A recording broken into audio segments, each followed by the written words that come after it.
Hello everyone, this is Aaron Fitch from ATF Gaming and welcome back to NASCAR Heat Evolution. Today, we have the Quaker State 400 at Kentucky. Last episode, we had a mediocre, to say the least, run at Daytona.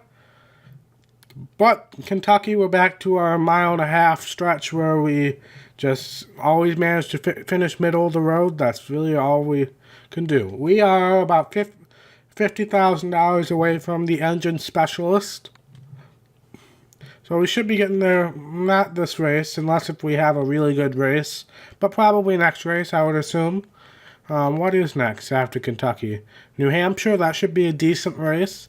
And Indianapolis should be a decent race. You might not think it would be, but I really enjoy Indianapolis, and I do really well there usually. So, thank you guys so much again for tuning in. Really appreciate it. I apologize if I sound a little off today. I'm under the weather, but the family's out of town for the week, so I really wanted to get some recording done so I don't have to deal with working around their schedules to have a silent house and all that stuff. So, I'm going to try to get a lot of recording done this week, so that's why I'm doing it despite not feeling the greatest.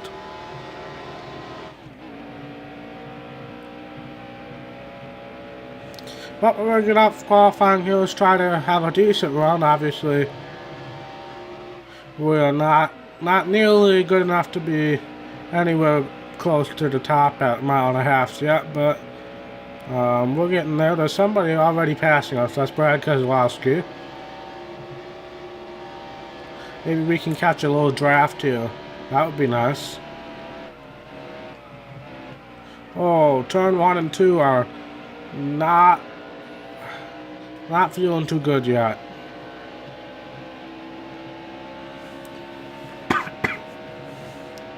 Sorry about that.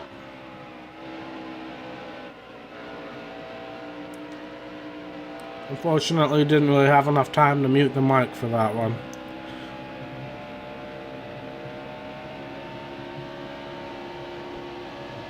Yeah, that doesn't feel too good. I have no idea where that would line up, but that doesn't feel really too good at all. I'm going to have to make some adjustments, I feel. Since we're almost 2 seconds off of Brad Keselowski right now.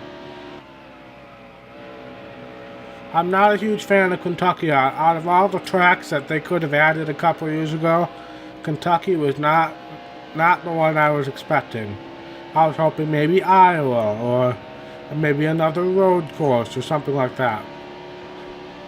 But we're on the struggle bus right here, so I'm going to make the pit stop, make some adjustments, and we'll see if we can improve on that in a bit. Alright, welcome back. I kind of zoned out for a second there, and I forgot to restart the recording or the microphone. I might show you guys the clip, but I wasn't talking. But we improved on our time after we came out of the pits. But that's all we're going to get. We're probably going to start towards the back, and we do 38th. This is going to be a pretty painful race, probably. But I'll turn it over to Rick Allen and the NBCSN crew. NASCAR on NBC is coming to you live from the Bluegrass State. Tucked between Lexington and Louisville, fans here know hoops and horsepower. This is Rick Allen, and we're just moments away from the start of the Quaker State 400, presented by Advance Auto Parts.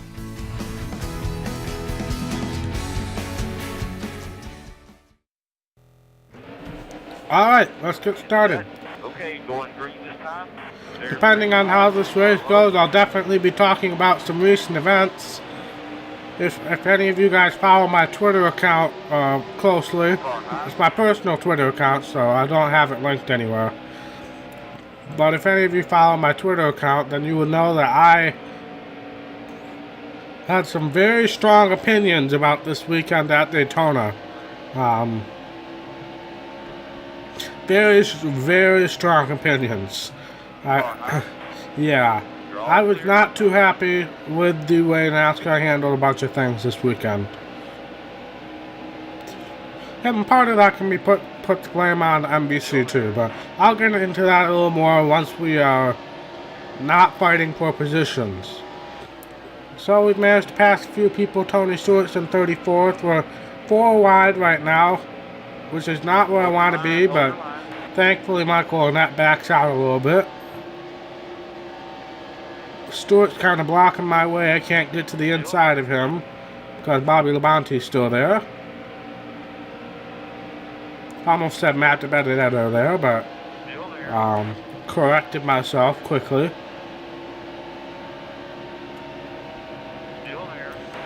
But this is probably going to be a struggle race for us. I hate Kentucky, like I said. I don't ever do well here. And yeah, I don't know how else to put it. We spun Eric Jones out, but there was a big crash behind us. We're not going to pit. We don't really have anything to gain from pitting here, so we'll pick up a few positions and go back to the restart. Set. Okay, going green this time. Car high. They definitely were past the restart zone before we went green, but whatever. Car high. Trying to block because I know there's people with fresh tires behind.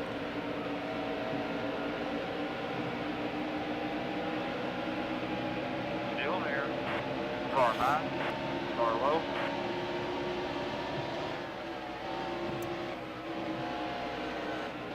Still there. Car low. Car high. Sorry for going silent there. Like I said earlier, I'm not feeling too well, and I'm trying to save my voice as much as possible. So I'm not going to go rambling on about things like I usually do until there's something that I really have to say. So I know that's a little unusual for me. Usually I just keep rambling on about things, but I'm trying to save the voice right now. But we're 3 wide. Stay low. I don't really want to be there. We got Ricky Stenhouse behind us. Congratulations again to him on another win at Daytona. He's turning himself into the restrictor plate master now. And I think the people on NBC made a good point. If he can make it through the first round of the playoffs, Talladega is in the second round of the playoffs, so he might be able to squeeze his way in. And now that he has 2 wins, he has 10 bonus points, or 10 playoff points.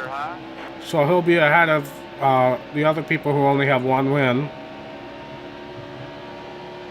So good for him.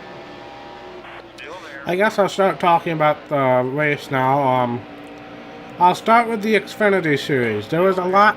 I almost have more to say about the Xfinity Series than I do the Cup Series, which is, I mean, it's a good problem to have for NASCAR because the Xfinity Series really has been struggling in my mind to bring the interest level up, especially for me personally. I usually end up, turning the Xfinity Series on and then I'm watching a YouTube video with the TV muted in the background. And then I unmute when pit stops happen or the race happens. But this weekend was a different story. First of all, I hate Florida weather. Florida weather is so spotty, as you guys probably know. I had my grandparents lived in Florida for a short period of time. And I remember them always saying how spotty the weather is. But I think, well, first of all, I admire the fact that they were even thinking that they were going to have that professional fighting league after the race. I think that was a good idea. To kind of include give something else to the fans besides the race that night. I think NBC coordinated that well with the track. But I really admired the fact that when the rain delay happened, they said, let's put the fight in now. Let's get the fight in now. and that was about 2 hours earlier than they were expecting. So, for the fighters to get out there that much earlier, that was a very good thing for them to get all that set up earlier than they were expecting. That was really good on their part. I thought it was a brilliant idea. It was so fun to see all the interviews for drivers, talking about fighting, and seeing all of the crews and the drivers around the deck again. That was really cool. If I were in NASCAR, I would have waited until after the fight was over to announce that the race would have been delayed until the next day, because I think, well, I can speak for myself. Once I saw once NBC announced that they were delaying the race until the next day, I immediately turned it off, because I'm not much of a MMA or WWE or mixed or any of that stuff. I'm not into that stuff, but I was watching it just to see, the drivers, how they were reacting, get interviews from them and all that. But once they announced that the race was moving to tomorrow, they stopped all the NASCAR coverage, and then I stopped watching. So, if they would have been able to go back green after that, that would have been a brilliant move in my mind. I thought NBC had an excellent idea going. I admire them for, thinking about that, how do I want to put this? When the race went into that range, they barely took any time to say, hey, let's put this fight on now. And then for, all the fighters and the mixed martial arts crew and everything to get ready an hour early and all that, I really admire NBC's work on that. Now for the race,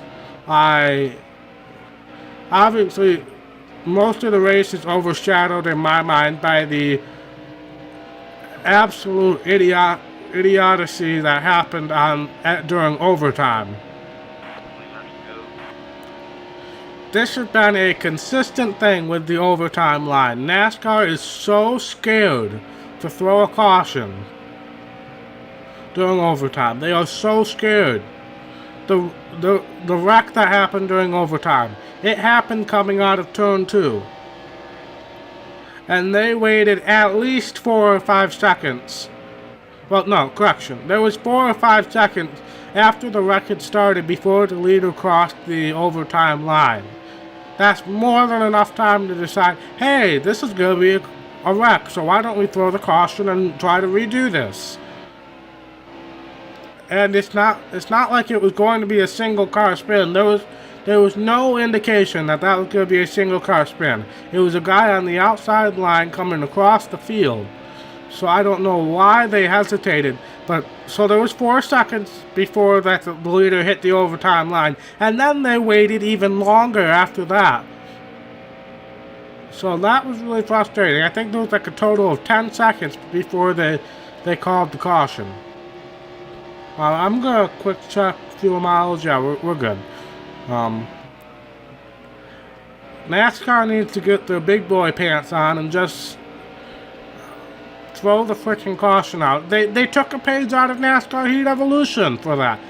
It was so hilarious watching the camera on the overtime line. The wreck was going over the overtime line before they caused the caution. That's how long they waited. The actual wreck was going over the overtime line. Now, I don't want to take anything away from William Byron. He ran a good race. He was there when the caution came out, and that's what happened. I congratulate him, back-to-back wins. But they really should have been able to throw the caution before the overtime line. Now, I've hit on the overtime line rule before, but this has nothing to do with the overtime line rule. The rule was in place, but this has something to do with NASCAR just taking so long to throw the caution out. So that is my opinion on that. I felt like there was another thing from that race that I had an opinion on, but I don't remember. Our right front tire is absolutely shot right now. I can barely turn in the corners right now.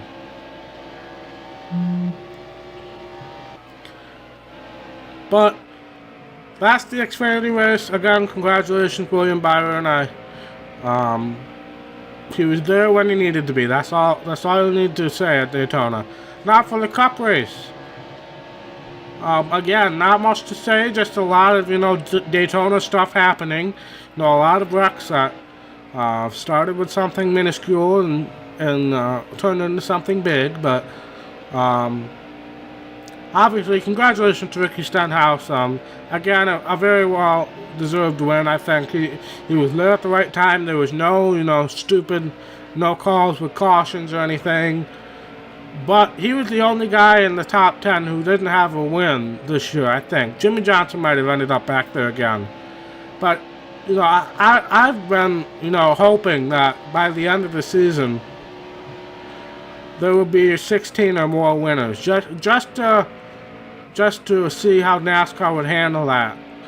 Because I know they have rules in place, 16, and then if it's more than 16 winners, the person with the least points gets out and all that. But I would have really liked to seen 16 winners. So obviously with both Sonoma and Daytona passing without a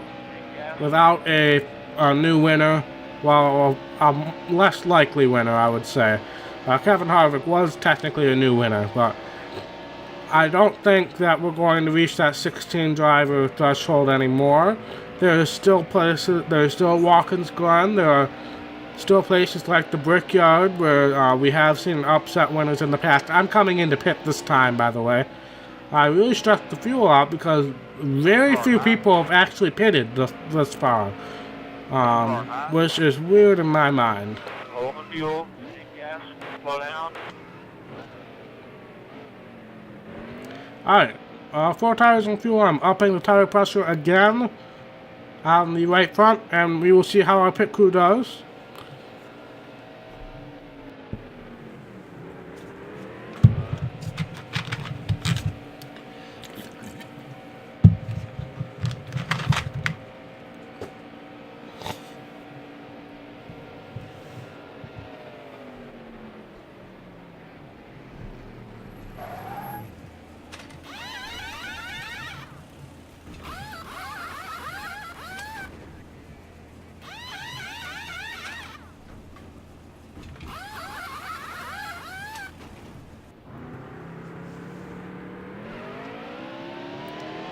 Alright, clean pit stop. I think I'm not sure, but I might have been muted for that whole stint right there. And if that's the case, then I'm going to be very, very frustrated because I'm going to have to post-commentate this. But,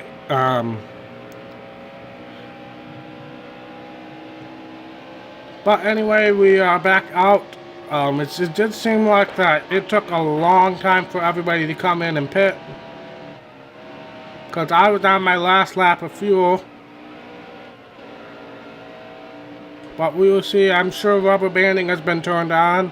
Because I'm a lap down and I'm in 37th.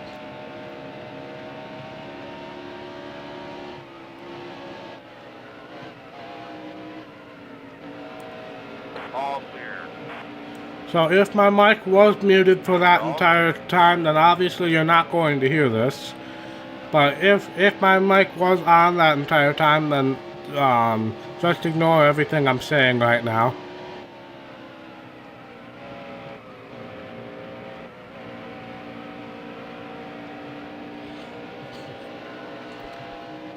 But this has just been a very slow race, right? I have no other good ways to describe that. This has just been a slow race.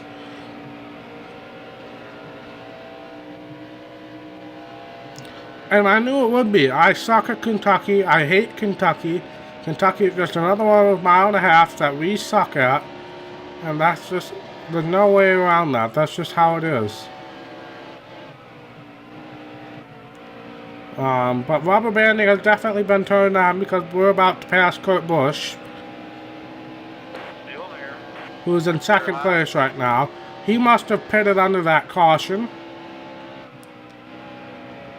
and then is still out there and hasn't pitted yet. That would be my assumption there.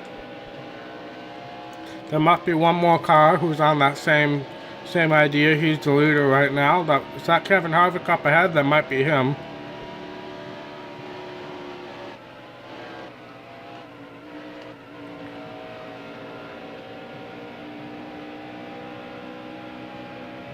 But we're pretty far away from anybody else on our lap right now, unfortunately. But that group of cars who stayed pitted on that caution should still be out there, so we might still have some more positions to gain from this, but we're probably just going to be stuck here for a while.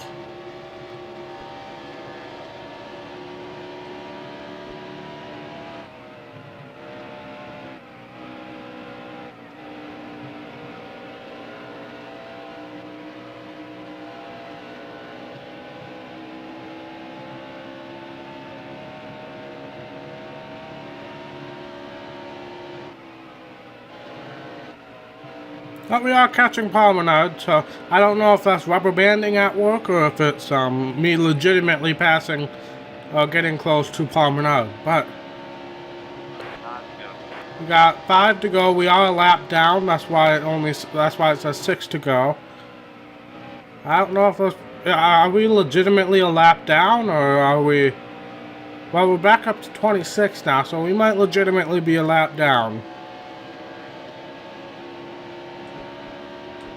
Yep, Kurt Busch has caught back up to us, so rubber banding has definitely been turned off. We are catching up onto Paul Menard. I'm going to let Kurt Busch go, because I'm a good citizen.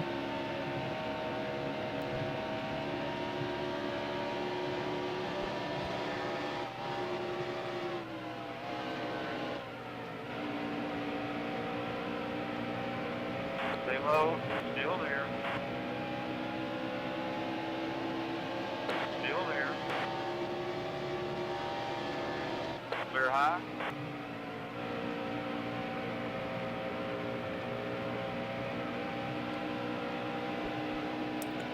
But I can't remember what our sponsorship objectives were. I think they were 25th and 20th.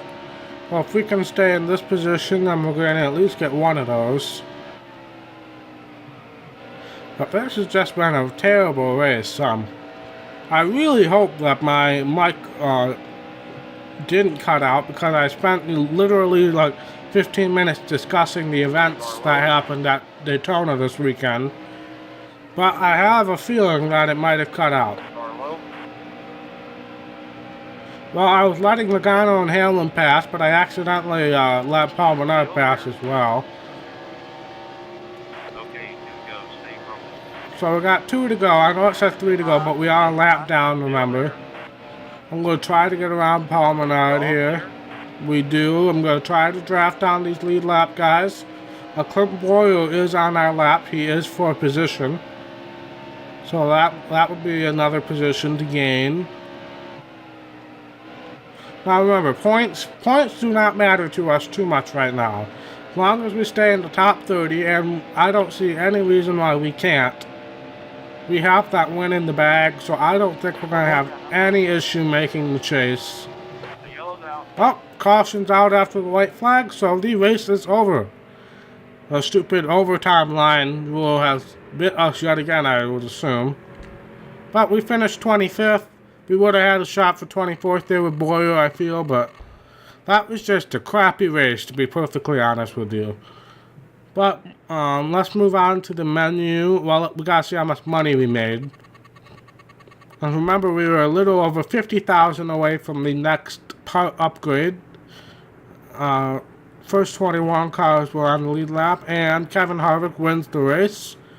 I'm pretty sure he has another win already, so let's see how much money we made. We got one of our sponsorship objectives. So we got 32,000, so we're definitely not able to make that upgrade yet, but we will be soon. I don't think we lost any ground in the point standings. We are pretty close to losing a spot to Chase Elliott, though. But again, we have that win coming at Bristol. We still have Watkins Glen coming up. We And we have some other tracks that we might be able to do good at as well. New Hampshire, I'm really good at that track in NASCAR 06, but I'm not sure how well that'll translate into Heat Evolution. But thank you guys so much for watching. If you like this video, be sure to hit that thumbs up button. And if you want to see more content from ATF Gaming, be sure to hit that red subscribe button. It really means a lot for me, and I will see you in the next episode. Bye.